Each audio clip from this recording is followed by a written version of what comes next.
Velmi jsme si ve vztazích zvykli stěžovat si na ostatní. S kolegy v práci je to k neunesení. Manžel mě dohání k šílenství, mám děsně líné děti. Pořád se soustředujeme na ostatní, ale aby naše vztahy fungovaly, musíme se zaměřit na to, čeho si na druhých vážíme. Ne na to, co nám na nich vadí. Když si na něco stěžujeme, jen to ještě násobíme.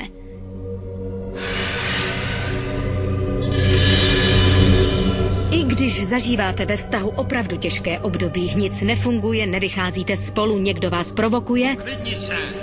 No ty by se směl uklidnit. Co si o sobě myslíš? Stále jde ten vztah ještě zachránit. Vezměte si papír a dalších 30 dní si jednou denně sedněte a napište všechno, čeho si na tom člověku vážíte. Připomeňte si všechno, pro co ho máte rádi. Líbí se vám jeho smysl pro humor, vážíte si jeho podpory. Zjistíte, že když se zaměříte na jeho klady, jejich ocenění a uznání, tak ty klady začnou převažovat a problémy se rázem vytratí. Nemůžeme ostatní lidi řídit, ať se snažíme sebe víc. Zjistíte potom, že když někdo přijde domů ve špatné náladě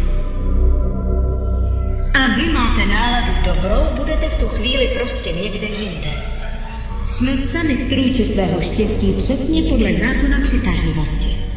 Častokrát dáme ostatním příležitost, aby nás nějak obšťastnili.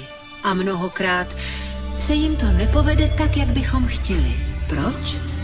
Protože jenom jeden člověk rozhoduje o vaší radosti a bláhu. A to jste vy.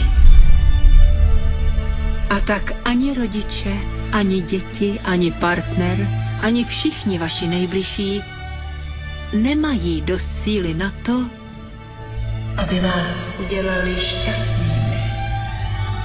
Vaše radost spočívá jen ve vás.